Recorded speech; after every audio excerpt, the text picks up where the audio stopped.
Welcome to Southern Sense Talk on Rumble. You are going to love Annie the Radio Chick-A-Dee Ubelis and her co-host, C.S. Bennett. You'll find them live here on Fridays from 2:30 p.m. to 4 p.m. Eastern Date Time. Check out their website at Southern Sense, as in commonsense.net. It's that easy, southernsense.net. So sit back and relax. They're informative, fun, irreverent, and politically incorrect. You never know where they'll go, but you'll love the journey.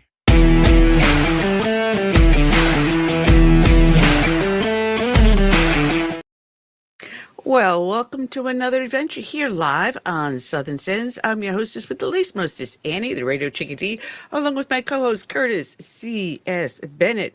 Good afternoon, Curtis. How are you today? Just fine. Waiting for these spring storms to come here in Florida. Well, you're It's the scheduled. wintertime other places. Yeah, well, you're scheduled. Yeah, you're scheduled to get it to sometime tonight, going into tomorrow, and it's going to hit us about maybe couple hours later, since we're both on the Eastern Seaboard. But we got ourselves a great show going on here on Southern Sense. I'm your hostess, Annie Ubelis, along with my co-host, the author, Curtis C.S. Bennett. We have a single guest today, and he's going to take the whole show up.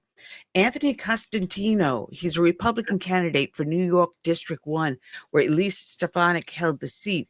And as you know, she's been appointed to the UN by President Trump. And Anthony here seems to have caused quite a little bit of a stir in New York, and he made an acquaintance with Roger Stone, who has been on our show in the past. Love to get him back on. And Roger said, "Go for it, kid." Go for it. So he is on the ground and boots are running. So we're going to talk to him about his campaign. But there's been a heck of a lot going on in the world today. And the budget, the reconciliation budget, has been going from the House, where it passed, with Democrats voting for it, up to the Senate. And Chuck Schumer, as of yesterday, was saying, no way is he going to go. He was going to do a filibuster on it. But so much pressure has been put on it. Last night, he said he's going to bring it to the floor. So I haven't followed today to see what the votes are. But he had a press conference yesterday. And as they were asking me about it, you can see he was visually agitated. And I wish I had gotten the clip, and I didn't have time to do it. But there he is, as he's talking about putting the bill on the floor, the reconciliation budget. He turned around and said that all of us Republicans were bastards. Can you believe that? On camera. On camera. So now we've gone from a bowl of deplorables to now, what's the latest? Well, you know, they've been using expletives here lately. I think that's part of their strategy to give some sense that they, have this outrage, but it's false outrage, because these folks could have settled this budget thing months ago, and they found themselves in a pickle now because of the fact that if they gave in to Trump, he wins.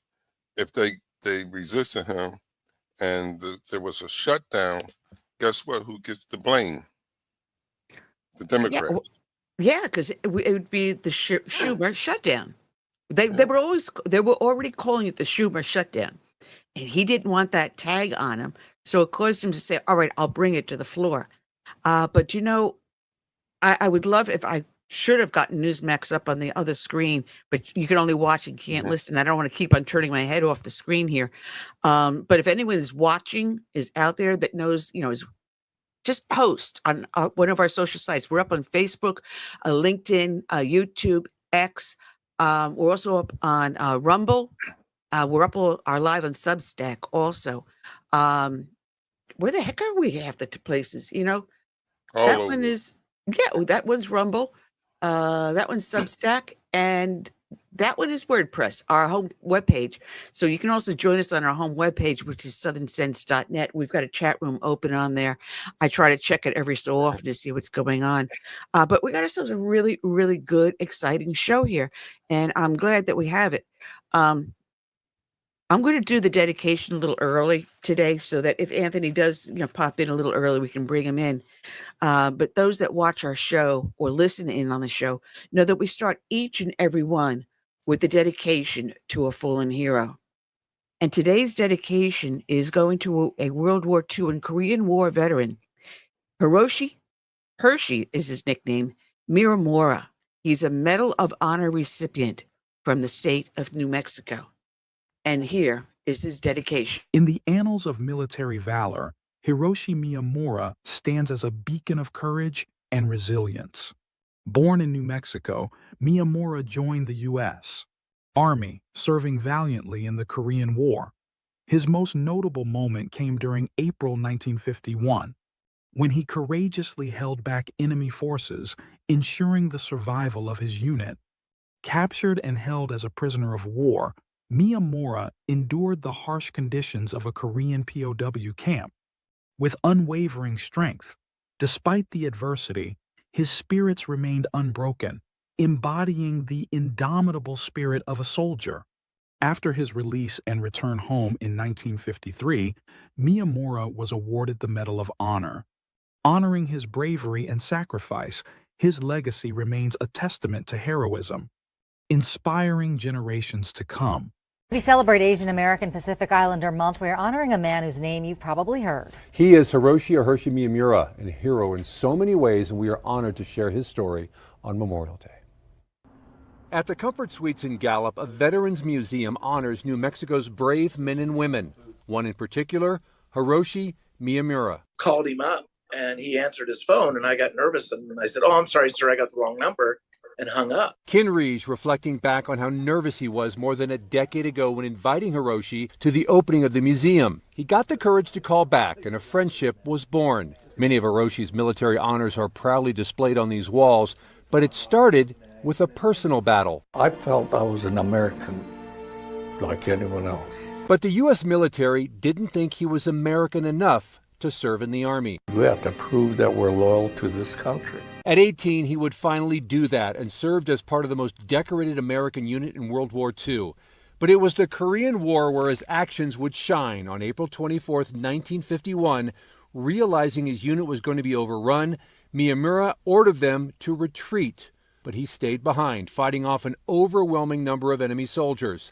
Allied forces then began to bomb the mountain, and Miyamura realized he needed to make his way out. I ran into an enemy.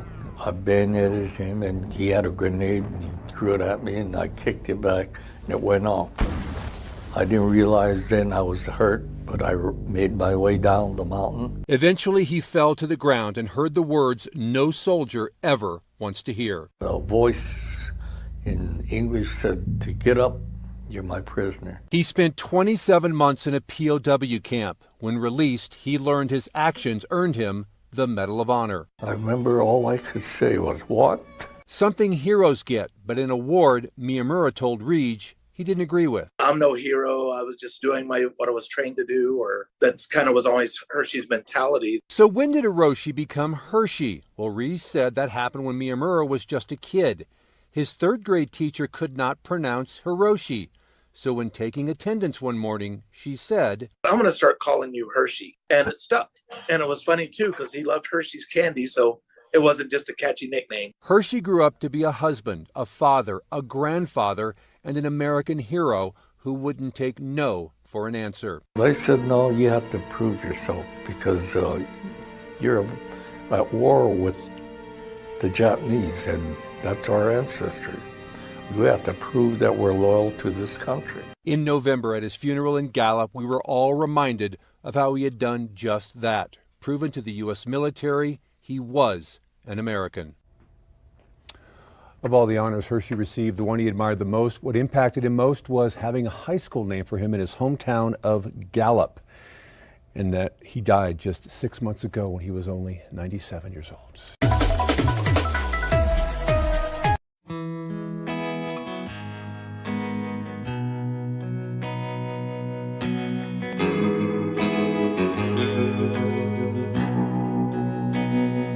Let it be said, when we finish this race, we kept them free with grace. Let it be seen from sea to shining sea. Beautiful America, living our legacy. Oh, father, mother, sister, brother. Oh, we gotta learn to love each other. Oh, for the soul of the nation. For the next generation. Let us be known as people of honor, humble and bold, faithful through fire. Let us hold firm to our convictions with wide open hearts, eager to listen.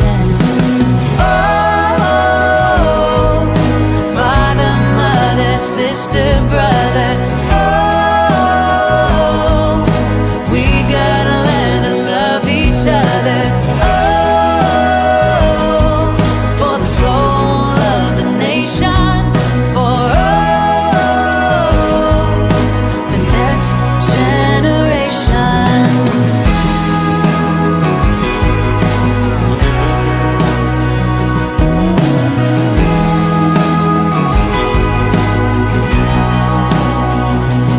Let us make room. Let us reimagine welcoming voices with true compassion. Let's craft a world with hopes and dreams, challenges known, those still unseen.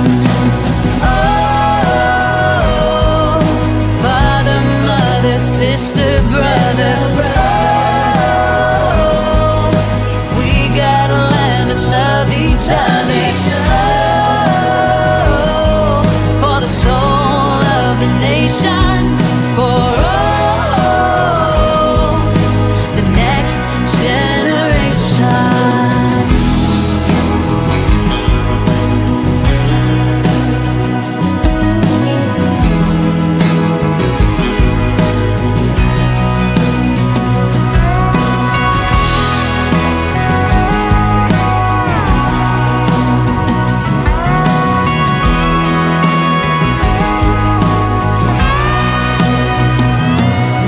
Be sure when our time has come, we gave them hope, we made them strong. Let it be said when we finish this race, we kept them free, yeah, we led with grace.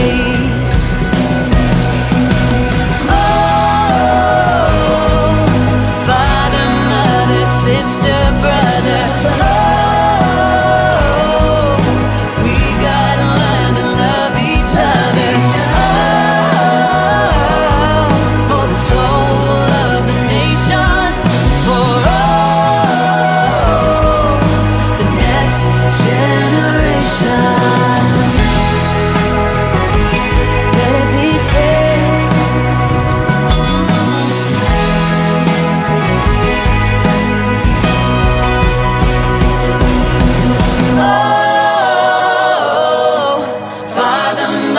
Sister, brother, oh,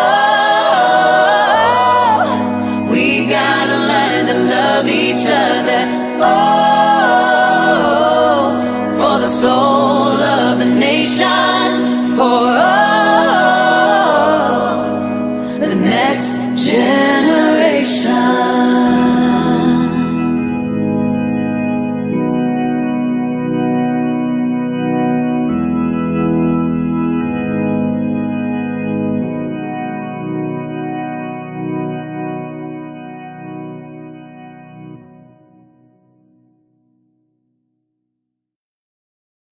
All right, and we're back.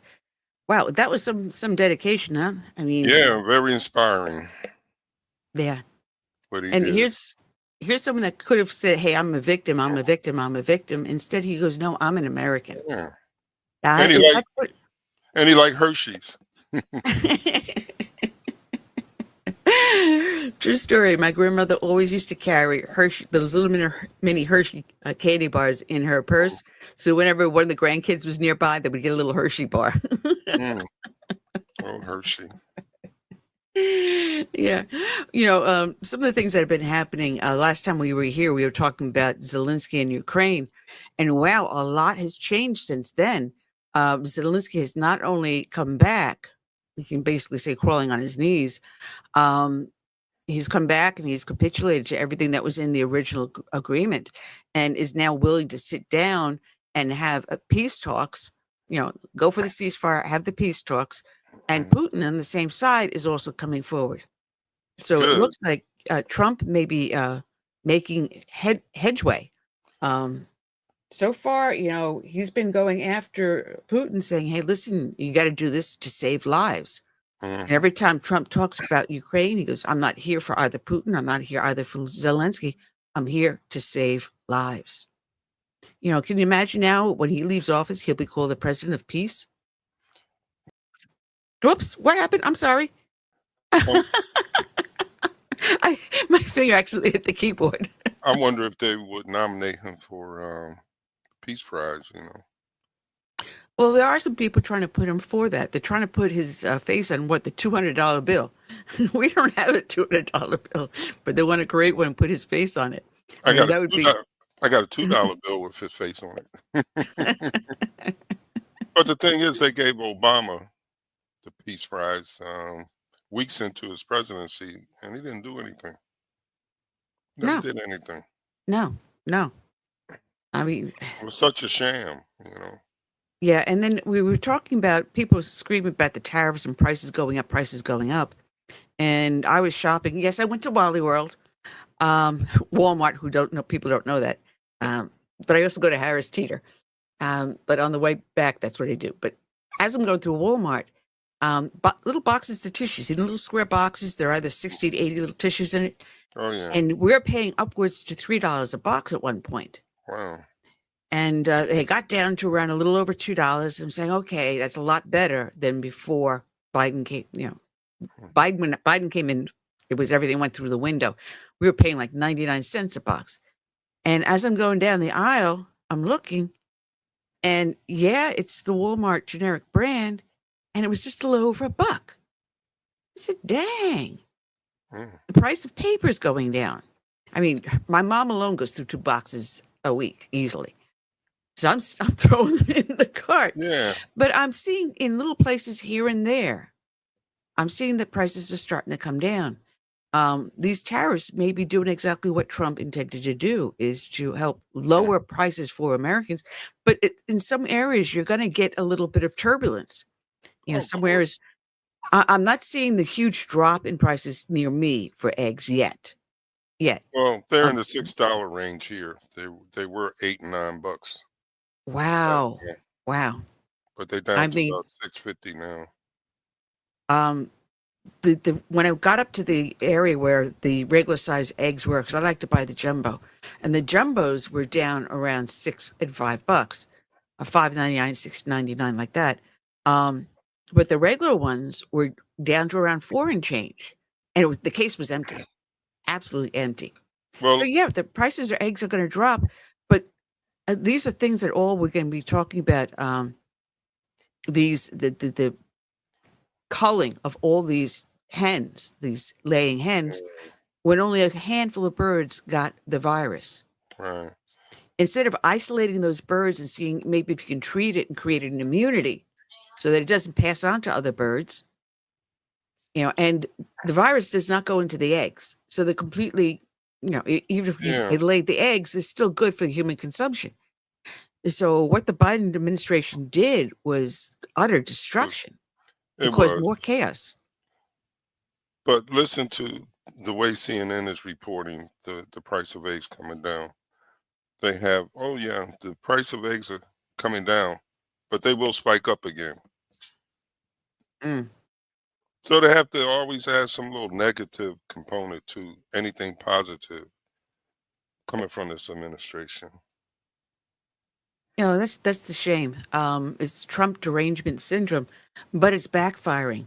The other day, Trump did this Oh yeah. whole expo with Elon Musk about buying a Tesla car. I mean, it was a sleek looking vehicle. I got to admit, the cherry red. I'm still not into electric cars. And you're not going to find one in my driveway anytime soon. And Trump cannot drive.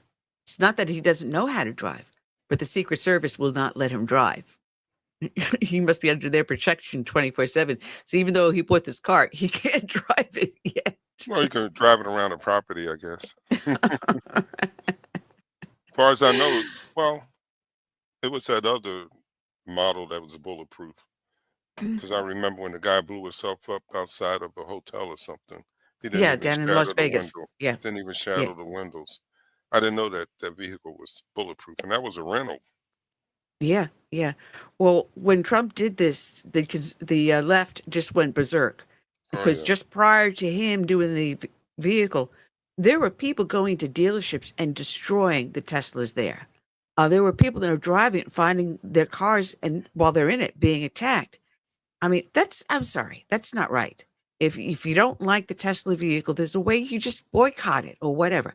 You don't do property destruction like that. It's called civil discord, and they don't know anything about civil discord. There's nothing It's always civil a in the tantrum. Discord. Yeah, there's It's nothing always civil a in the Discord. tantrum. Yeah. Yeah. So here he is. He's at the White House, and they're showing the Teslas, and Trump picks his out and makes a little thing of driving a few feet to the front door. And it backfired on the left because suddenly everyone out there is buying Teslas. People are investing in Tesla. And it had the opposite effect. I think this nation woke up. It actually woke up, but it did not wake up the way the left wanted it to wake up. The leftist agenda is just not working anymore. Well, for one thing, we've uncovered a lot about them. Most of us in the know already knew about that party and all the shenanigans they were pulling over the decades. But the regular Joe Blow out there is finally seeing these things. And it's good that Trump and Elon are out there a couple of times a week showing the American people how they've been screwed over, and how the elites in the swamp have been just building an egg nest. I mean, look at the Obamas. I heard they're worth well over $80 million now. How did that happen? And all they And did was that's public service all their life. yeah, yeah. You've got Nancy Pelosi with the massive wealth. Remember Al Harry Reid? Gore, and Al Gore's worth over 200 million. If that, well, probably more. That's not being revealed. And this is the thing that we have to elect to Congress individuals that would uphold their sworn in duties and not do insider trading. Because if we were to do the transactions they have been doing to pack their wealth once they leave office, we would be arrested. We would be spending decades in jail. Mhm. Look, they did to Martha Stewart, where they claimed she had insider trading. And here's a public figure, but she's not one of the in club. She's not either a member of the Congress or the Senate. Mhm. She's not one of the insiders, one of the in people. And you and I are not one of the in people. Mhm. But they get away with it. They get away with it. And they leave office, Rich and average rich. Joe like us, but then leaving filthy rich. Filthy, filthy rich. Well, what Speak, I'm learning is that this USA agency was really a front for them to send money to different organizations. Some of them with no real purpose other than to kick back money to the politicians. yeah, yeah. And that's being broken wide open, USA. Yeah. And now they have those massive protests, saying to not cut USAID. Well, Marco Rubio moved USAID under his control.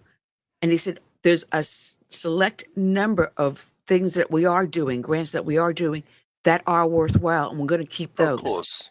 But all the frivolous ones are going to be cut. And that's what we have to do. This is supposed to be foreign aid to help countries, stay on their feet. All right. If you're in a poor country in Africa and you need to help them with an infrastructure for water or electricity or roadways, that money could help them be their country more productive and an ally of the United States. We're not going to give this to our enemies. But it turns out a lot of U.S. aid did go to Hamas and Al Qaeda. I'm sorry. We should not be giving money to people that want to kill us. And speaking of that, we got this guy up there that Trump wants to deport, and you got people storming Trump Towers in support of this knucklehead. I watched it, and I watched my guys in blue, and they were probably very well forewarned because it was done very great. It was done. No one was harmed. There was no big to-dos about it. They went in with a bunch of bosses. I saw captains and chiefs in there, but they brought in community affairs and they brought in the ESU. So what they basically did was they told the protesters, this is what's going to happen. You have no choice. You are going to be arrested. And we're going to give you what we call a DAD, desk appearance ticket. So even though they put the zip ties on, which is the easy way of saying handcuffing someone, these zip ties, you're under arrest, you're going to be processed. And once you're done processed, you're going to be giving something that looks like a ticket. It's a desk appearance ticket with a court date. So they really don't go behind bars. They don't sit there and wait to go before a judge to be released. There's no bail. It's just a piece of paper. Well, I want to see how many people will actually show up in court. How many will do? But they had ESU put the zip ties on them, escort them out, and you saw them explain, all right, you're sitting here, we're putting the zip ties on. Here, stand up carefully. No one's going to get hurt. I'm going to give this to you. You're going to go in the bus. I'm going to take you to the processing center. Once you get your desk appearance ticket, you go home. And that's a way to disperse a protest peacefully. And these guys, I got to hand it to NYPD. They did a really jam-up job. Good job, boys. I salute you. But what about this thing that you're not supposed to be able to just go into a private building and do the things that they did? That's private property. It's not a public building. It is a private property. And so where they'll was be charged with security? trespassing. I mean, somebody with really ill intent could have walked in there with a bomb, because I heard they really don't scan, say like when you go to a courthouse these days or whatever, or a government building, you have to have your bag, checked and all that stuff, and walk through a metal detector. I heard none of that was in place. Yet this is a building that symbolizes Trump. And you got a lot of people out there that would love to do harm to him. He even has a place of residence there. They could blow up the whole building. Yeah. I mean, there's a lot of things that could have gone wrong, and thankfully, thank God, have not gone wrong. But here you have these Jewish people for Palestine. One of the hostages that was released, that he was someone that, even though he was Jewish and lived in Israel, he went across into Palestine to help the people if they needed food or anything they needed. He went in there to the people and said, all right, fine, you're a fellow human being. I'm going to help you. You are whoever you are, and I am a Jew from Israel, but I'm going to put my hand out and help you with it. Well, he was one of the hostages. I don't believe he came back. He's coming back alive.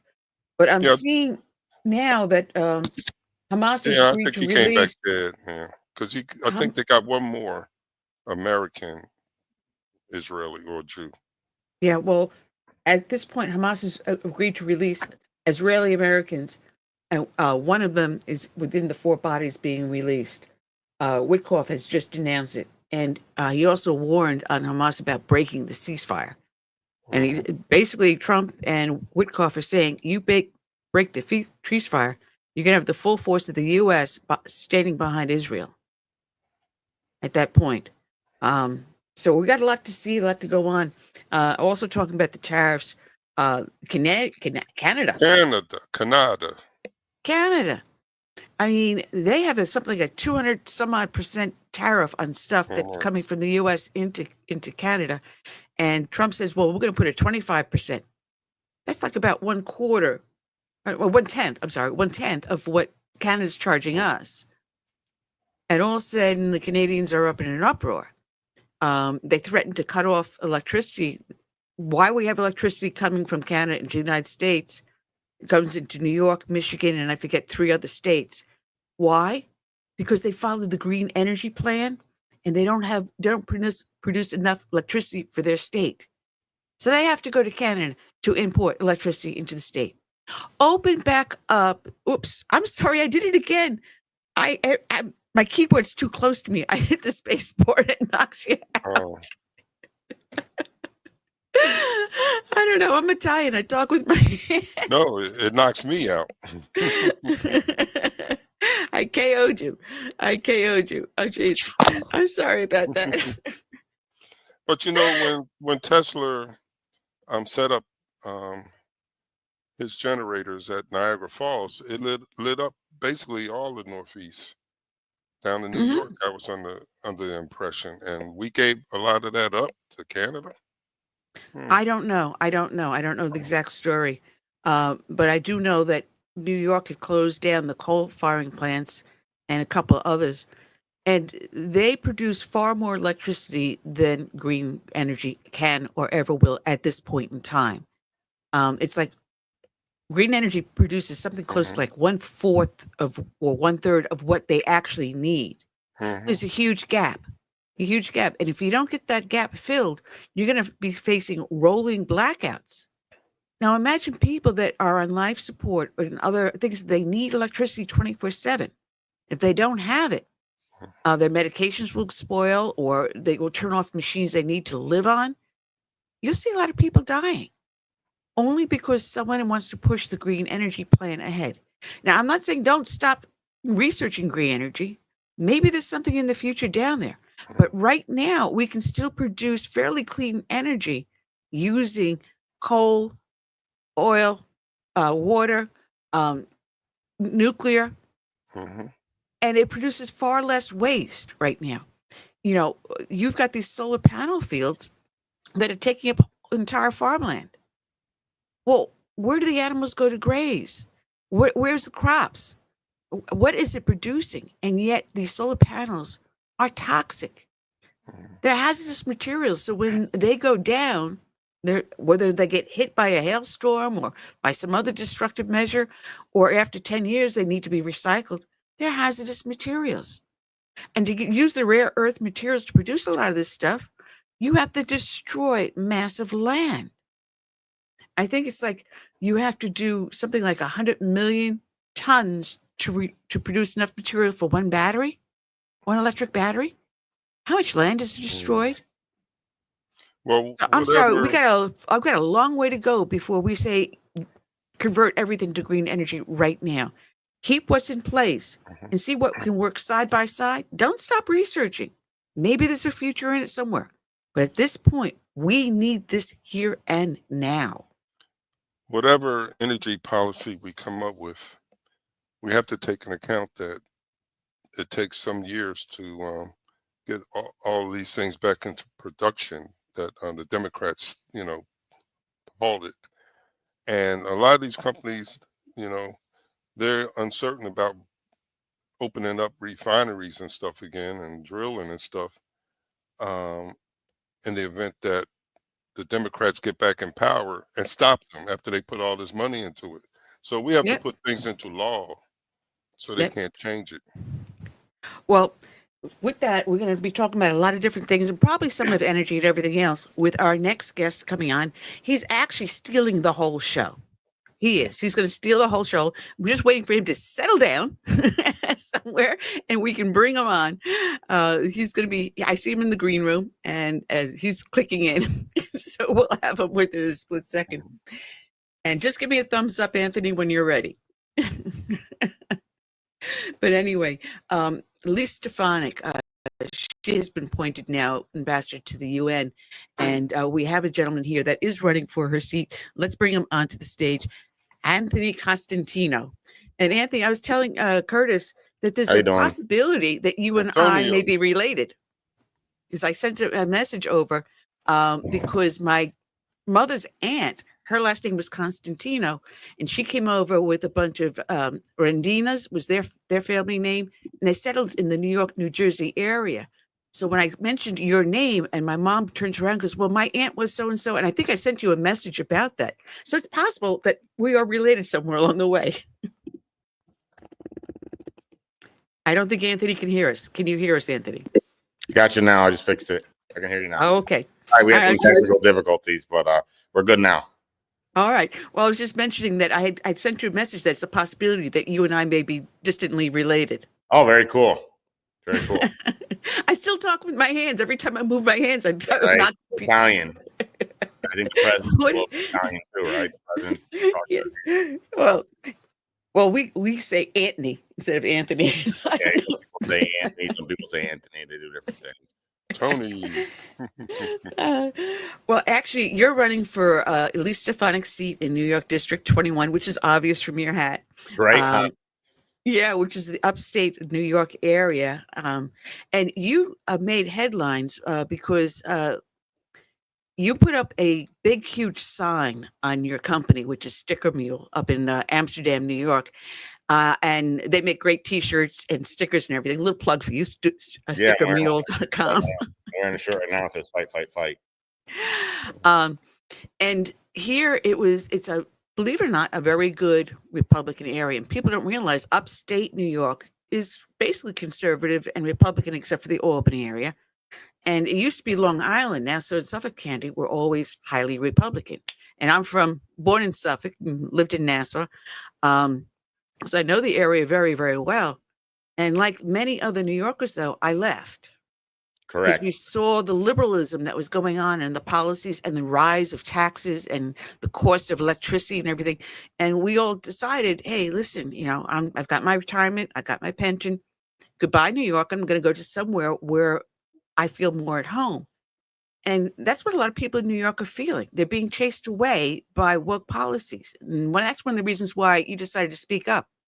Correct. That's one of the reasons why I decided to speak up in defense of the president, but it's also one of the reasons I'm running for this seat. I correctly identified, as you said, the biggest problem in New York is that people are leaving. Can't really fix anything with people leaving. And we got people leaving like crazy here because of far left policies and also because Republicans aren't fighting hard enough to stop it. We got to get a stronger Republican Party that fights harder in New York, particularly in my district. Well, I see it because now you got Nassau County that's gotten back to not quite completely red, but there. We're crossing our fingers on Suffolk and hoping upstate New York stays that way. But you have put out a platform, and it's amazing some of the things that you've done. You started running your family business at the age of 19. And that's ironic because at the age of 20, I went and had a storefront business. I had my business degree and was working with my mom to keep it going. But you came in and you weren't actually the owner or anything, but you rebuilt this business. You have a marketing mind, much like Trump has. And operational mind. At the time it was more of an operational situation and a marketing situation with regards to my family company. The cost structure was way out of control. The management team had retired. New management came in and everything went badly. So I was friendly with the frontline workers, and they called me and they said, things don't seem right here. I said, what's going on? They said, well, we got people here. They don't have jobs. They said, we got people here. They don't even know what to do.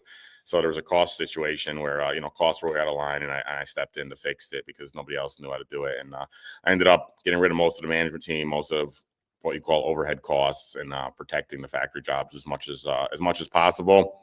And I'm used to getting involved in situations and succeeding, particularly difficult situations. We were under threat of bankruptcy because we were out of compliance with bank loans. And so I had to negotiate with a bank at a very young age on a regular basis, which, was an interesting experience, but succeeded there, and then started Sticker Mule and became very successful my first time starting a company, and it grew to 1,200 people. And then I got involved in boxing because, when you're a business person, people sometimes think you just get lucky. Like, I just ended up with 1,200 people because of luck. And so I said, well, I'm gonna do another career and see if it's still luck. And so I ended up boxing. I got 4 straight knockouts in Mexico City, became pro at the age of 40 in the world of boxing, and just proved that I'm pretty much good at whatever I do, but I have a formula for being good. I learn from the best. And in the political world, I think President Trump's the best. So I learned a lot from the president. There's a lot of similarities between how me and him see the world. So it's sort of easy, but I always learn from the best, and that's how I get good at things. Well, people got upset because now you got to tell us about this sign you put out there. And not only did you put the sign out there, you let the world know you got it out there. Tell us about that sign. Sure. I realized the biggest problem in this country was, I called it hatred for President Trump and his supporters. And one of the reasons why we had that problem is people were scared to speak up and admit they like him. So most of the people on the far left or on the moderate left didn't even know what a Trump supporter was, because many of us stayed silent. I was a silent Trump supporter, and many of us stayed silent, and it made it easy for them to brand us as, things that we're not. And so I said, the biggest way to fix this problem is to get more people speaking up and admitting they like him. And I said, one way I can do that is by putting a giant vote for Trump sign on top of my building in a blue city in a blue state and make a major statement. And it ended up going viral. The Democrats went crazy and they way overplayed their hand. They actually brought a restraining order against me, tried to throw me in jail, which made it a bigger story. I ended up defeating the restraining order, no jail time served, but it made it an even bigger story. And I guess the whole world ended up hearing about my sign. I think it ended up becoming the most influential political sign, or certainly the most discussed political sign in American history. There's never been a sign like it before. And it contributed, I hope, to the 11-point improvement for President Trump in New York State. Well, go ahead, Curtis, please. On what grounds did they go after you on? I mean, code or something with your sign? They like way overplayed their hand. And they said that I was threatening the safety and welfare of the city. All right. Oh man, you ended up. They said my sign was a threat to public safety, and on that basis, they hit me with a restraining order. And my lawyer said, if you don't abide with the restraining order, you're going to go to jail, because they're saying you're a threat to public safety. And they said it's just going to take, one Democrat raises their hand and said, "Oh, I got injured because of this sign." I don't know how they were going to get injured, but they said that was the situation. And then, then I'm liable for all the problems. So we actually covered the sign up for 2 or 3 days while I was under threat of restraining order. But I was planning a massive party on Monday to unveil it. And I was still under threat of restraining order leading up to the party. About 30 minutes before the party, the judge vacated the restraining order, and I was able to. My lawyer goes, "You can show everybody the sign, no jail time. You're going to be fine. Take the cover down." And so nobody knew what was going to happen. Well, you ended up recruiting a lot of people, people that were normally voting Democrat. You ended up swinging over. You also helped produce a rap video. I'm not going to play the whole thing, but I'm just going to play a short clip. So let me just pull this up. You know about my rap video? That's pretty cool. She does her research. Wow. I know. Yes. All right, here we go. I'm going to pull this up and play from where I keyed it. Shout out to my man, Anthony Constantino. We got to come together and unify as one nation. President Trump, you got love in these streets. Huh?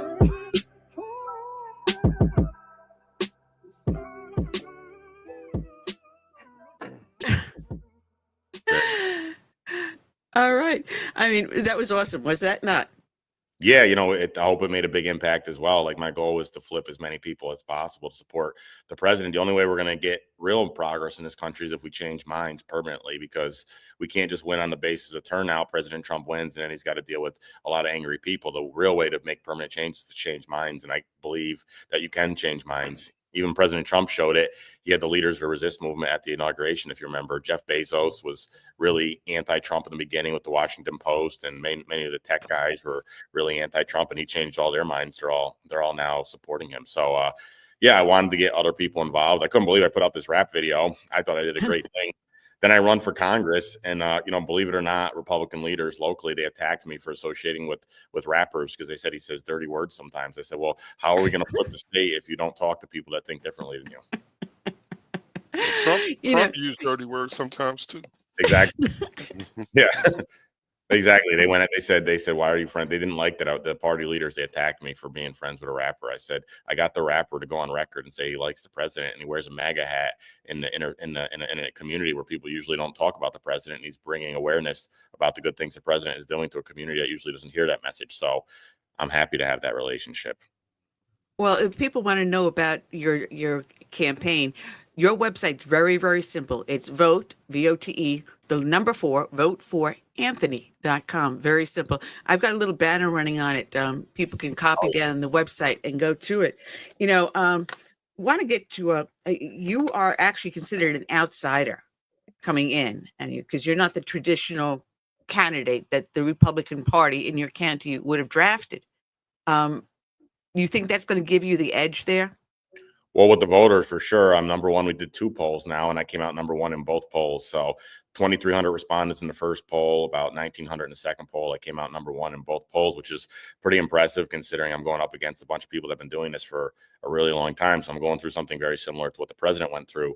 The so-called establishment people, they don't want a new entrant to the party because they know as soon as I get in and win, it's going to mean changes, and it's going to mean working harder on behalf of the citizens and working harder to turn the state red. People don't like change. It's a pretty common thing. I had to go through business change, as you brought up at the beginning. When I was a kid, I entered my family's business, and people didn't like change. I said, if we don't change, we're going to fail completely. And now I'm going to do the same thing in New York State. I said, there's going to be change coming, and if we don't change, we're going to fail completely. So, yeah, the voters like it. I think the party leaders are eventually going to have to listen to the voters, and they're going to act in their own self-interest and do what's right for themselves in nominating me and making me the candidate, because I'm the candidate that's going to produce the most positive change for everybody. Well, Governor Hochul tried to prevent your election coming through. They tried a whole mess of other things to stop the special election coming up. But what's the schedule for the special election, like the primary and then the full election?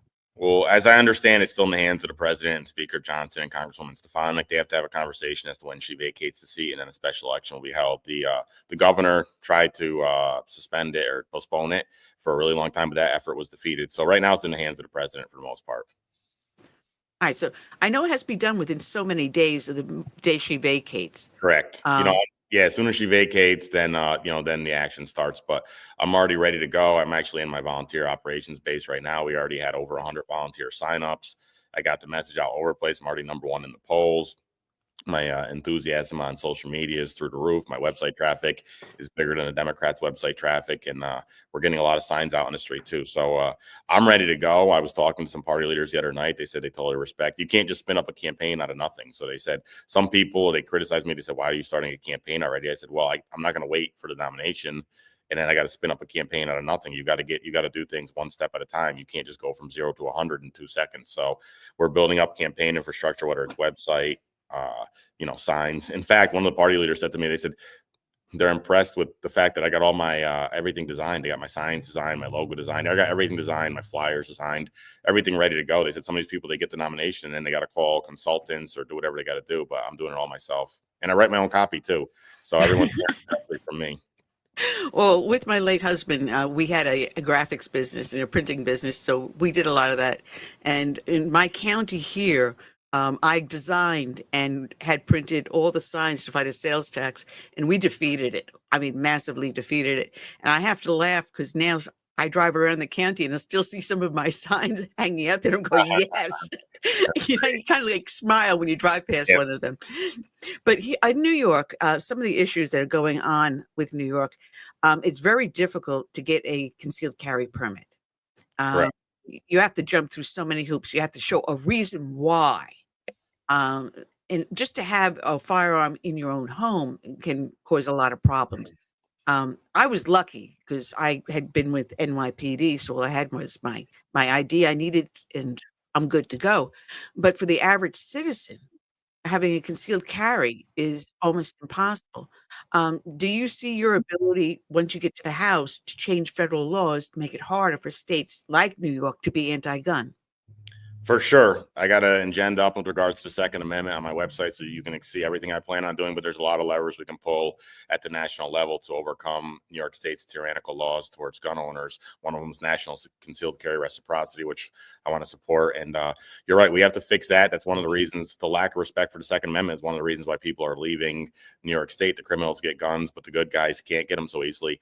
But beyond that, I'm a business person. All the restrictions on guns and ammo, it's bad for the economy too. There are tons of businesses that rely on gun sales, and when you put friction in place for the sale of ammo and the sale of guns, it's bad for the economy too. So getting rid of these, doing things at the federal level to fight the tyrannical attack on the Second Amendment in New York State, it's going to get people coming back.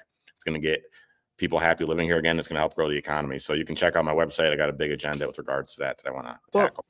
I'm just going through the fog of my memory because I get the concealed carry magazine from USCAA, but I remember reading that there's a major gun manufacturer upstate New York that is shutting down and leaving, and at one point they were employing over 2,000 people. So this has a direct effect on the state's economy.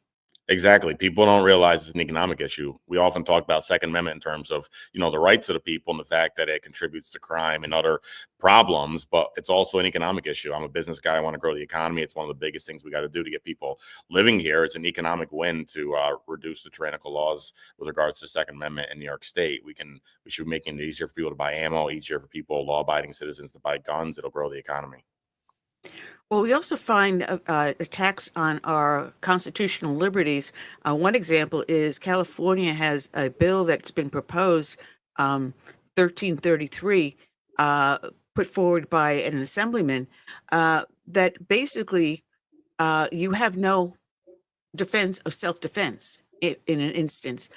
Should you be attacked, you're supposed to run.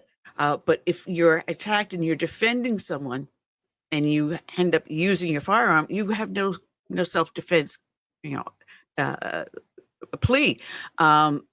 This law is so strangling the ability of people to defend property and the self, that it actually turns around and says, well, forget it. The bad guy always wins. We see laws like this coming up, even red flag laws, where someone can file a complaint against you or an order can be put out, and without you having to face your accuser, there is a warrant out there and your guns are taken away from you. You have to spend tons of money to get them back. They have been finding ways to chip away at our constitutional liberties. What do you see you being able to do when you go to Congress?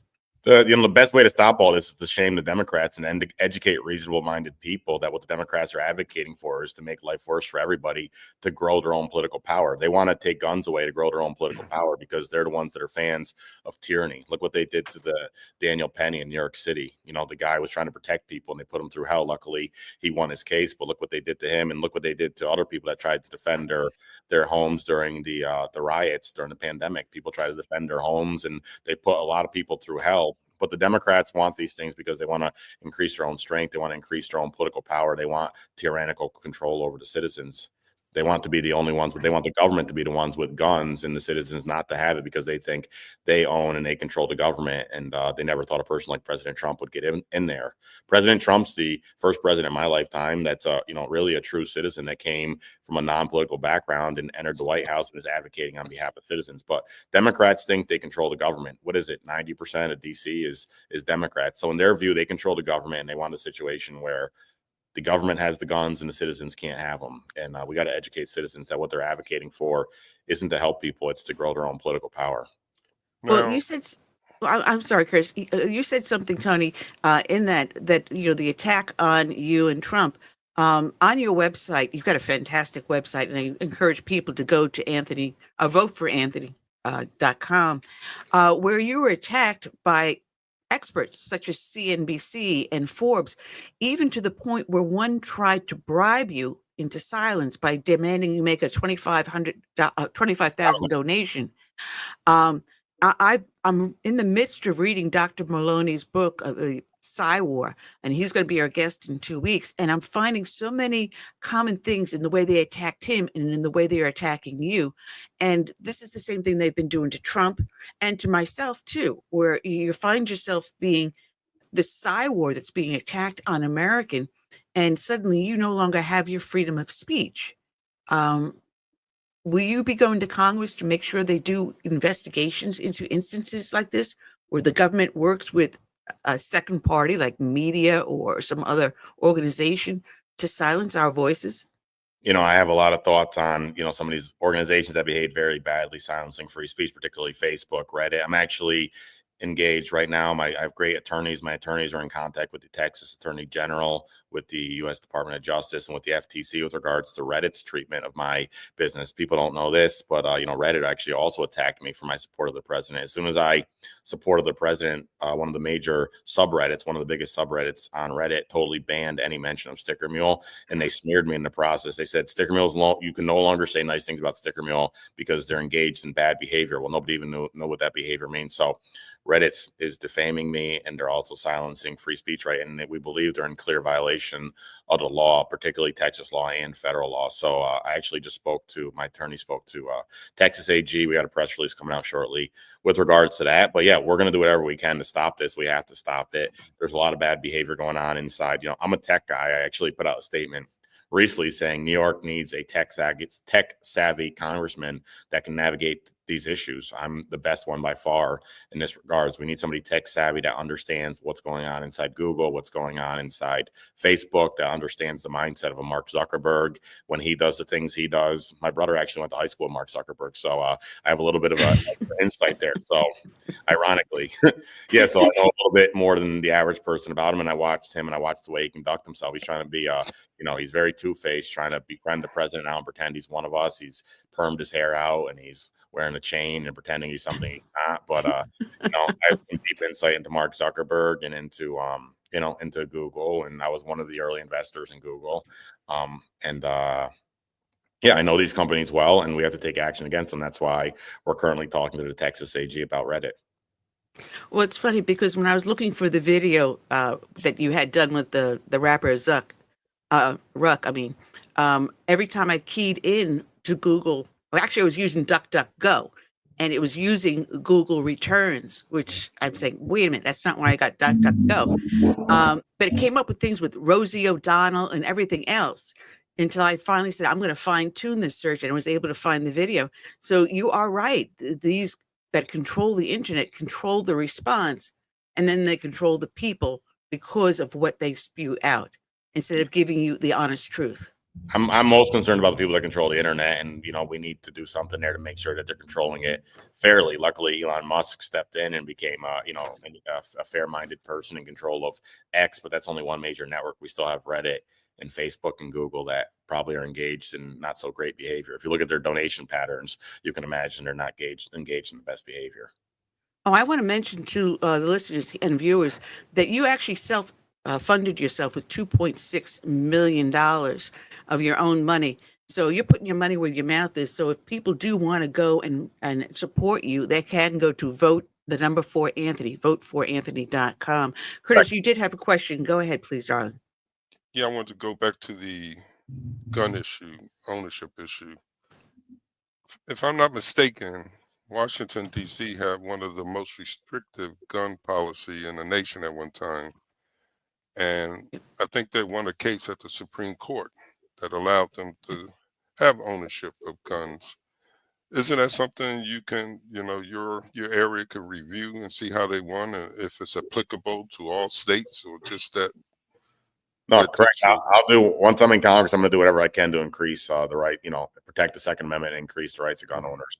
We want to do it to help the economy. We want to do it to keep America safer. And because I believe that the Second Amendment was originally designed to be a check on government tyranny. You take guns away and government tyranny happens really quickly. People say that's a joke, but look at other countries. The first thing they do is they take away the guns. Look at Venezuela. It's the first thing they do. They take away the guns, and then they become tyrannical. So we want law-abiding citizens to have guns, and I'll do whatever I can to help.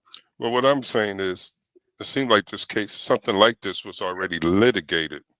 And is there anything you can do to review how DC, citizens won the right to have ownership of guns in a home that may be applicable to what you guys are trying to do up in your area? For sure. I have great lawyers. I think I have the best lawyers of any candidate. And, I'll use my legal team, my legal resources to look into that and anything else I can look into to be helpful. Yeah. Oh, that's awesome. I appreciate There's so many issues here to go with. As a native New Yorker, my mind is going like a mile a minute. But one of the major problems we had is with energy. And recently, Canada threatened to cut off electric power to New York, Michigan, and several others. And at one point, New York had a nuclear reactor on Long Island as well as one upstate. Um, do you see a way of then finding a way to encourage states to go back to basic energy and look at green energy as something to explore, but nothing to be forced upon the people at this moment? Because Yeah, we're losing farmland to solar panels, and it's getting crazy. I was one of the first people to speak up about this. If you go on my Facebook, you'll see I put out a big statement on farmland solar saying it's a big problem. I said farmland solar is a big problem. It was one of the first things I spoke up on as soon as I started running. I said I knew it's a problem because these so-called greens energy dealers, they come to me and they want to put it on my roof. And I look at the situation and I say, this is a scam. It's always a scam. The return's never there. It's always wasteful money. And they say, well, the return's not there, but we'll get you a nice article in the newspaper. I'm like, I don't need a nice article in the newspaper. It's funny because, if you do explore into the solar panels, all the hazardous materials that are in it, and the solar panel now becomes hazardous material. There's no way to safely dispose of it. It doesn't produce as much energy as you expect. I mean, it may look nice because it's saying, I'm green, but it does nothing to help you, and it lowers the ability, the access to energy.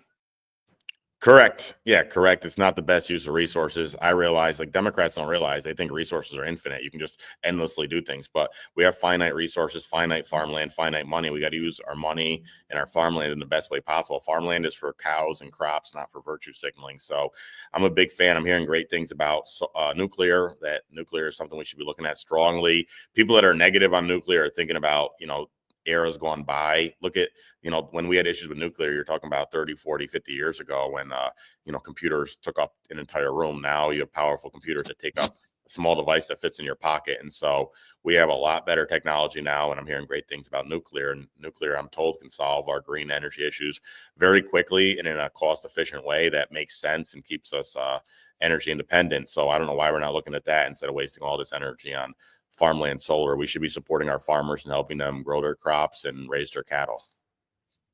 One of the things also people don't realize, New York is a border state. Well, actually, to be honest, every state is a border state because you have an international airport or access to something else that can be used internationally. But New York does share a border with Canada. And there's in many areas, no physical border there. You may have a passageway coming through that, checkpoints, but it's a huge porous border. And Trump has been getting into a tariff war with Trudeau here. Do you think Trump is on the right path with this tariff war, or is he going too far? I think President Trump's the best negotiator probably in the world. And so, negotiations aren't easy. You got to be tough sometimes. He uses tariffs as a negotiation tactic. I kind of predicted he would do it before he even started doing it because I knew he wants to negotiate. And you have to use leverage to negotiate. I'm sort of negotiating right now to get the seat. If I just said, please give me the seat, they wouldn't give it to me. They've got 20 other friends to consider from. They said, we don't want the outsider. But instead, I'm negotiating by taking my case to the voters. I'm winning. In the eyes of the voters, I'm at 42% in the polls. In the eyes of the voters, the other candidates are in single digits. Everybody else being considered is in single digits. I'm at 42%. So that's sort of a negotiation tactic. If you see me do interviews, I attack the corruption within the party at times. And they say, how's this guy attacking his own party? How's he going to get the nomination while he's attacking his own party? It's called negotiating. And President Trump's doing it effectively with tariffs. And I think I'm doing it effectively as well, because the party needs to know if they play around with me, there's going to be a primary coming and they're going to end up looking foolish. So they have two options. They can make friends with me now and make me part of the team and let me help them, or I can spend 2 years of my life beating them up instead of beating up the Democrats. So President Trump is negotiating and I'm negotiating too, and we'll see what happens. I like people that negotiate. Well, we can say you sure as heck are a fighter. I would love to see some of those. Oh, man. There's so much more to fight for that we're going through. And right now we have Doge. That is Elon Musk is in charge of this, the Department of Government Efficiency. And people keep on turning around. It's Trump's program. But no, that was initiated originally under President Obama. And all Trump did is just pick up where Obama left off. We see Doge going to a lot of different areas. What areas do you want to see them go into to create more efficiency? Well, I would love to get into Congress and support Doge as much as possible. You know, whenever you have an organization that's been around for a long time, like the U.S. government or Department of Education, or really any of our institutions, people say don't attack institutions, but I'm a business person. In the business world, if you have a failing organization, you know, if you have an organization that's non-performing, it fails and it gets replaced by a better organization, or market forces force it to continue improving. But in the government has a monopoly, so you have these organizations that have been around forever, and anytime you have an organization that's really big that's been around for a long time, corruption creeps in, and also incompetence and inefficiency. And so literally every institution we have in the United States of America deserves a second look to say, is this performing effectively? Is it serving the people? Is it using our tax dollars wisely? I don't have any one area in particular. I think Elon's doing a great job. I think I'm a great cost cutter. I got my start cost cutting in my own family business. And so I understand that really well. I understand cutting costs and efficiency. I think Elon's probably the best cost cutter in the world. I'm pretty good, but he's probably better than me. So I think he's doing a great job, and I think he's doing a great job. I mean, again, your website is vote4Anthony.com, and you've got a lot of interesting articles up there, a lot of things on positions you hold, and one of them you discuss is DEI. And I think diversity, equity, and inclusion is actually more divisive than it is uniting.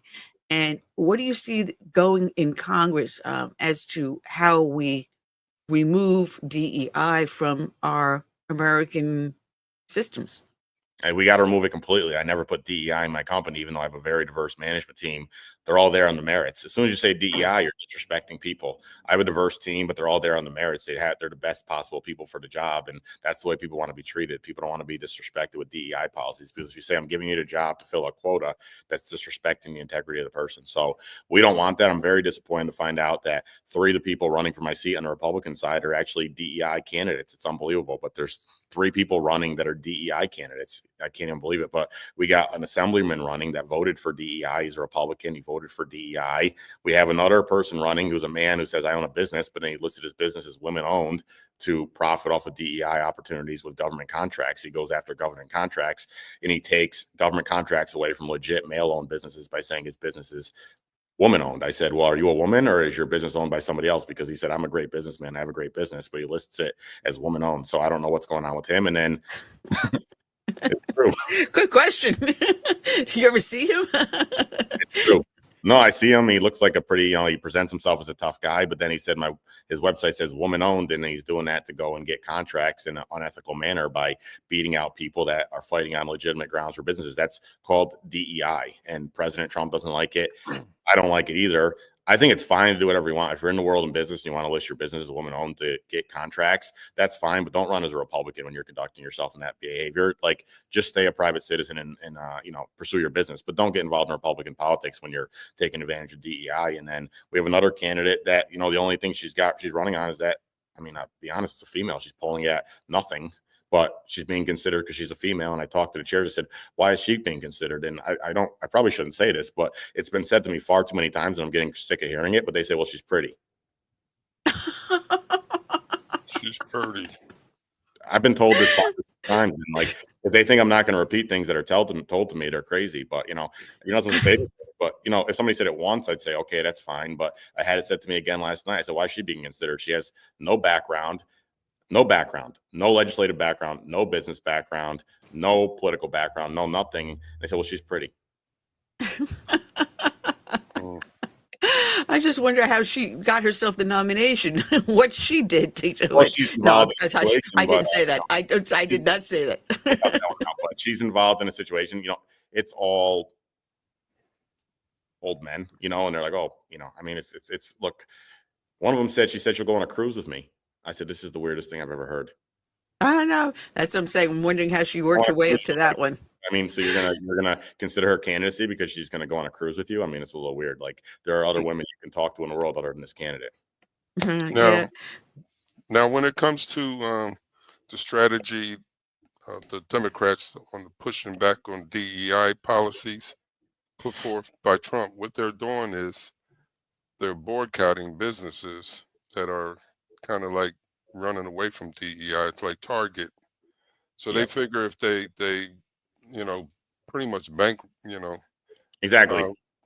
Bankrupt these companies or get them close to bankruptcy, they'll reinstall DEI, and it's not going to work. Well, DEI doesn't work. That's why I don't do it. And they are targeting Yeah. people. They're targeting Elon's business. They're targeting my business. I'm being targeted by Reddit. That's why we're talking to the Texas Attorney General. And they targeting Target or Target. Exactly. They're targeting. Yes, they target businesses, and we don't do this as much on the Republican side. We do it a little bit when you have a situation like Bud Light where they're promoting the trans agenda and people get upset. But when businesses on just stand up and say, "Look, I'm the owner and I support Democrats," we generally don't go after them. We only go after them when they pursue extreme policies. But the Democrats aren't so nice. If you do anything on the Republican side, they target you aggressively, and it's not good. The Democrats are creating all the division in this country. I said, I'm not a lifelong card-carrying member of a political party. I didn't grow up in a political party. I didn't have political parents. If the Democrats had good ideas and were looking out for the best interest of America, I'd probably be a Democrat. But, they're not. And so I'm on the Republican side because the Democrats are all bad at this point. And, they're the ones creating the division. They try to swindle people and say, no, the other side's doing it. President Trump's doing it. President Trump's fighting to make the world a better place. I've always said President Trump's fighting on behalf of the world. People say he's fighting to make America because of the America First. I said, really? He's fighting on behalf of the world. And I saw him give an interview the other day, and he actually affirmed my statement. He said, I'm actually on the side of the world. And so, President Trump's fighting for the well-being of humanity, as am I. I'm looking at the clock. We're running down. Boy, this is so much fun. There's so much more to talk to because DEI actually is in the contracts for the grants. And as a congressman, should you then look to pass legislation saying you must prove on merit whether or not you are worthy of this grant? Show me what you have done and show me the statistics to give you this money. Take off the table any mention of DEI, whether or not you're a minority, whether or not you're male, female, anything in between. Remove that completely from the equation and just look at the simple mathematics and the outcome. We shouldn't be giving federal money to anybody that engages in DEI or has DEI language on their website or on their company materials because they're engaging really in, racism and discrimination, and they're engaging in disrespect. They think they're helping people because they say, oh, we're filling, we're instituting race quotas, but they're really disrespecting people because then a person gets a job and the people don't know, is that person really a talented person or are they just filling a quota? It's disrespectful to the people because there are great people from diverse backgrounds that get really incredible jobs. Look at President Trump. He's got Kash Patel in charge of the FBI. He's got Scott Bessent in charge of the Treasury, a gay man, and I think he's the highest ranking gay man in American history. And I don't really even like saying that because I think it's disrespectful. That shouldn't be brought up. That's just private information. It shouldn't be brought up. But the Democrats sort of force you to bring it up to prove to the world that they're wrong. We're the ones that respect people. We promote people on the basis of merit, and that's the best way to treat people with respect. You don't want to be filling quotas. It's funny that they would put in your personality, not just personality, but what goes behind closed doors. What goes on behind closed doors, as long as it's not illegal, should stay behind closed doors.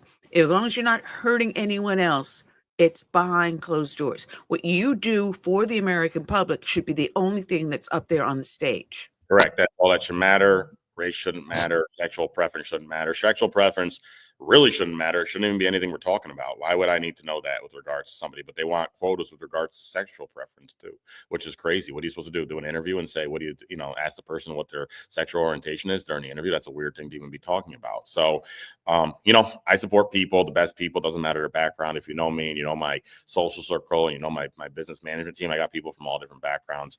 DEI is bad for business. It's also just very disrespectful towards humans. I want to switch over to education because I really didn't see too much on your website for that. And for years, I've seen education swinging to the left. I mean, at the time I went to college on Long Island, I was able to debate my professor. I knew that he had liberal leanings, but yet he was open to discussion. And that's something we no longer have here.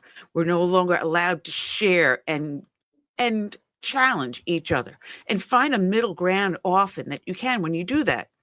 On colleges, they're just spewing at these kids that are unemployable, and yet they're using our taxpayer dollars to produce these degrees.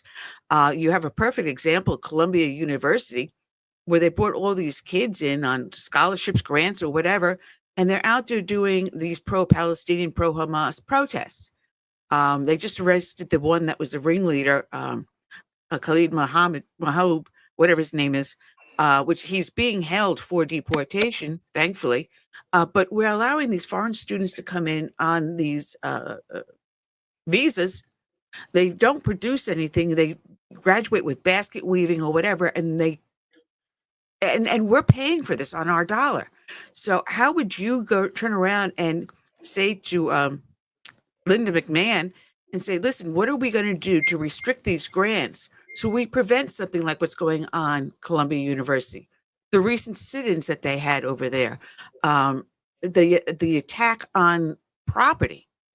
How do we turn around and say the government should not be supporting this in education, and we should go back to the ABCs so people are going to be able to read, write, and do arithmetic and be employable?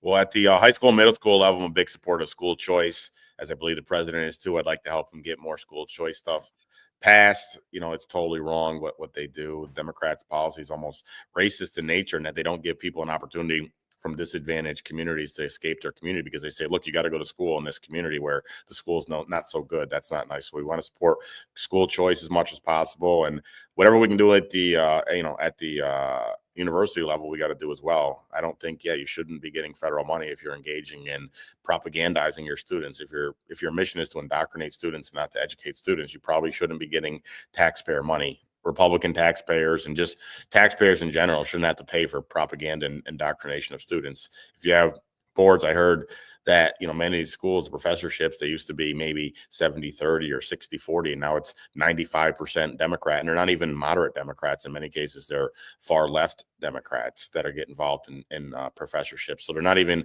representing the moderate mind of the Democrat Party anymore in many of these universities. I know people that are in professorships that are a little bit right-leaning, and they say it's not a fun situation to be in because their colleagues are very, very, very far left. So now that I'm a candidate, I talk to Democrats. A lot of Democrats are reasonable people still. Many of them are open to the idea of switching parties, and I hope many of them will.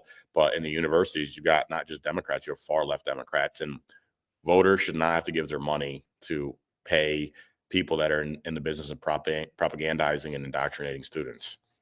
Well, through the Department of Education that Linda McMahon is now the chairing, a lot of these colleges also get money from foreign organizations and countries. We see China investing in a lot of our schools. We see a lot of the Middle East looking to invest in the schools. Should we then also turn around and say, if you're getting this foreign aid, maybe you don't need our grants and our aid? It's an interesting idea. I don't know why they need that money. See, it doesn't take a lot of money to to educate people. It really doesn't take much money at all. It takes books. It takes books and a whiteboard, a chalkboard or a whiteboard. I mean, it really isn't an expensive endeavor to educate people, to learn how to do mathematics and writing and all the things learn history. You need books, which are fairly inexpensive. Libraries mostly already exist.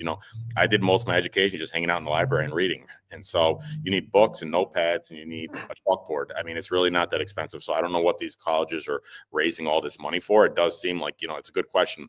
Why do they even need all this money if they're accepting it from foreign agents or foreign countries? What is this money being spent for? Is it being spent to educate the kids, or is it being spent to buy influence and to pay for indoctrination services?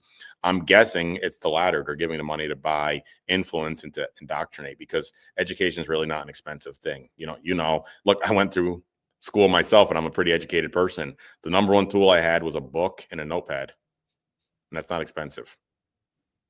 See, my notepad was pen and paper back then. By the way, I'll say this too.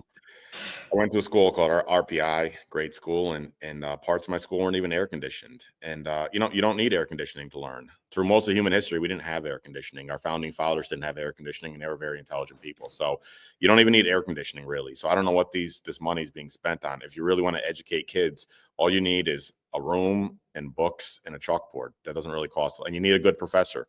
You need a good teacher that's reasonably minded, wise. Whatever happened to the word wisdom? We need wise, intelligent people that know how to give lectures and write on chalkboards and recommend books to read. It doesn't cost a lot to educate people. Well, here's my idea, because if we're talking about grants going to the school from the federal government, should we not then have a nationwide standard for education, a certain level of reading, a certain level of writing and arithmetic and the sciences, the basics, the ABCs, the regular classical education, and say if you have a school that is producing kids at 100% at that level, the grant should be 100%. If you produce kids at 35%, then that's where your grant is. You're not going to get any more money unless you produce a better student. I'm not a big fan of regulations. I think the easy solution is just give the money to the parents, let the parents decide, and let the markets decide. Let the parents decide where they want to send their kids if they're getting the results they want.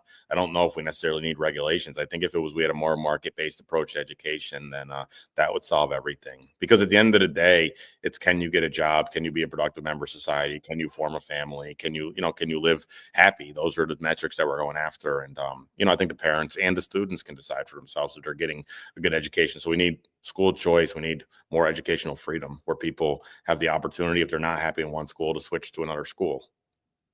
All right, and now I want to go back to not just the border, but to law enforcement. And we've seen a massive attack on law enforcement.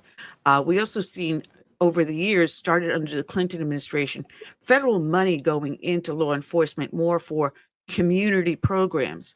And this is where you see government control over local law enforcement. Should we have the federal government involved in local law enforcement at all? And on the converse side, if a law enforcement agency such as Croton on the harbor, upstate New York, that just said we're going to support illegal aliens, then, hey, listen, any federal money we give you for equipment is no longer. Well, the federal government has to secure the border in the event that local law enforcement, is directed not to do it. So we need secure borders. So we do need some amount of federal, involvement in law enforcement, but we want as little as possible. I remember Hillary Clinton was pushing to sort of put federal government control over police, more federal regulations over police. We don't want that because the goal of that is put more power in the hands of the government, more power in the hands of the Democrats. So we want to give local law enforcement the freedom to operate in a way that they make sense. Let the voters decide if they're happy with local law enforcement or not. So we want it to be as local as possible, but the government does need to secure the border and do things to that extent. So therefore, when an agency like Croton on Harbor up there decides that they're going to support illegals, should then the federal government turn around and say, hey, listen, you're breaking the law by harboring fugitives and take action? We should not be giving federal money to anyone that's not working in the best interest of the United States of America. No, I was asking, should we then have Department of Homeland Security, like, Anthony Holman, go over there and say, hey, listen, you're harboring criminals, click, click, you're going. I think going over and talking to people and advocating for things that make sense is always like a good move. As far as what can be done there, I don't have the answer to that. Okay. All right, Curtis, do you have any other questions? Do you think you are going to get the support of your Republican machine in your area? I hear that a lot. Yeah, people get the support, but yeah, I mean, well, I'm taking an approach. There's 20 people that wanted the job. So when they started, there's 20 people, and they all took the same approach. They all said, we're going to go behind the scenes, and we're going to basically just beg for it. Hey, I'll do this for you, cut deals, and so on and so forth. I said, this is not a winning strategy because as soon as you get the nomination, you have to fight Democrats. So I said, my approach is I'm going to build out my campaign. I'm going to talk to the voters. I'm going to show the voters who I am. The voters, I was the favorite in the eye of the voters from day one because of all the actions I did to support the president. I had 3 rallies attended by about 5,000 people. Everybody knew me because of the sign and also the endorsement I wrote was a massively viral endorsement. And so, I've been the number one in the eyes of the voters. I've been focusing on building my campaign, and that's my case to the chairs, which is a different strategy, but I think it's ultimately the winning strategy because at the end of the day, the chairs are going to say, look, if Anthony's at 50% in the polls and another candidate is at 6%, even much as that candidate tried to cut deals, it's not going to work because the voters are going to reject the candidate and they might end up losing the seat. See, it's not a typical election. It's a special election where enthusiasm is really important. People don't always turn out for special elections, so they know they need to pick a candidate that has a lot of support. So people say maybe the chairs aren't so thrilled by my candidacy because I'm doing things in an unorthodox way, but they're also realizing, I have tremendous skills and intellect conducting myself the way I'm conducting myself, and they're not going to be able to pick some of the people that are trying to cut deals because they're going to lose the seat, and nobody wants to pick a loser. No, and you actually have a plan to build up the MAGA support in the northern Correct. New York, which is all up on your website, which is I get it backwards. I'm a little dyslexic. voteforanthony.com. It's with the number 4, numeral 4, voteforanthony.com. It's a very good site, very interesting site, well developed. And if you do that on this, I would love to see what you do in Congress. You might be my cousin, a distant cousin. We don't know. Paisano. My cousin Vinny. No, my cousin Anthony. I got my best friend Vinny. He's here with me right now. But as a matter of fact, the image you have behind you is what we used on the show page today to very cool. show for you. All right. Yeah, right. I told you I can do graphics. So I was able to right. And crop it. Well, I wish you a heck of a lot of luck on that, Tony. And people, again, can find you at voteforanthony.com. And if you ever want to come back in, we'll come in and bring you on for another 15, 10 minutes instead of the whole long hour. No, I appreciate you giving me the whole hour. But There's a lot to talk about. And also, thank you for complimenting the website. It's going to keep getting better. That's one of the things I want to bring to the party is technical skills. Elon's doing that in a big way, but he can't do everything. So I got great technical skills. I want to bring better technology to the party. I want to share what I'm doing with other people. We got to the internet's the main way to engage with customers and business, and it's going to be the main way to engage with constituents. So I'm showing people that. I got lots of FAQs up there. Anytime anyone asks me a question, I throw up a new FAQ so people can see my thoughts on just about everything. But I want to make that better. It's going to keep getting better, and everything's really going to get better. I'm very new to this, and I'm already doing pretty well. So give me a little bit. But we're going to say you're not going to show up in Congress dressed like Anthony Fetterman. Oh no, we got suits. Roger Stone got me I got a lot of nice collection of suits. Today I'm working in the Volunteer Operations Center, so I got the T-shirt on and a busy day. But yeah, I got the suits. Well, if you talk to Roger, just tell him he's got to come back on the show. Because I haven't been able to talk to him since he was arrested. Oh boy, and confiscated. I'll call him later today and I'll say, get back on with Ann. That you missed.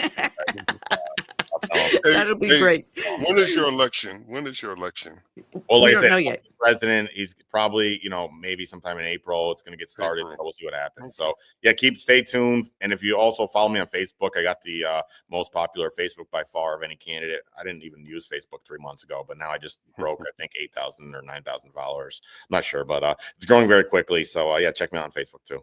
All right. Fantastic. We wish you a lot of luck. God bless, Tony. Thank you, Ann. All right. Take care. Thank you. All right, that was Anthony Constantino, and find him vote for the number 4 Anthony.com.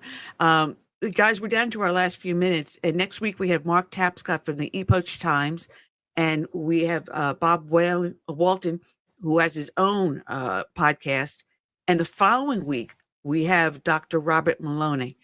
He was supposed to be with us last week, and things occurred that he couldn't make it on. I mean, that was 2 times. I told him personally when I spoke to him on the phone, I said, 3 strikes, you're out. He says, no, I'll be there. As I'm talking to him, he's putting it on his calendar. So he's definitely going to be with us in 2 weeks. And that's all we got for the show.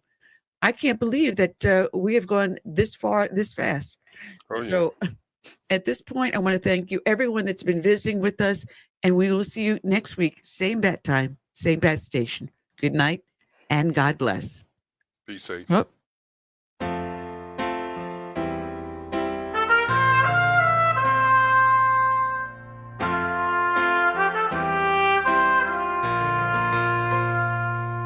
I'm praying for this land I love, America, America, the home of the free.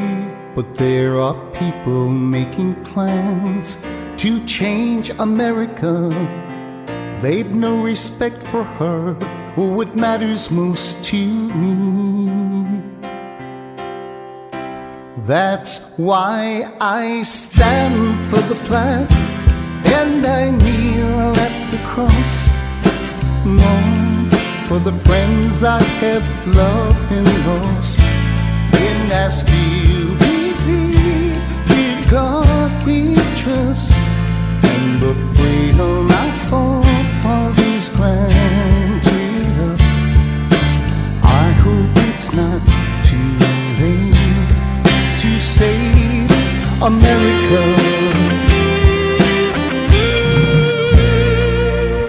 Do you hear our battle cry across America?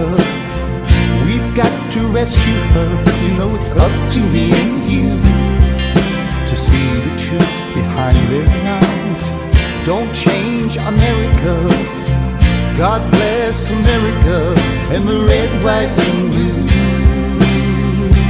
That's why I stand for the flag, and I kneel at the cross. Long for the friends I have loved and lost, and I still believe in God we trust, and the freedom our forefathers granted us. I hope it's not too late to save America.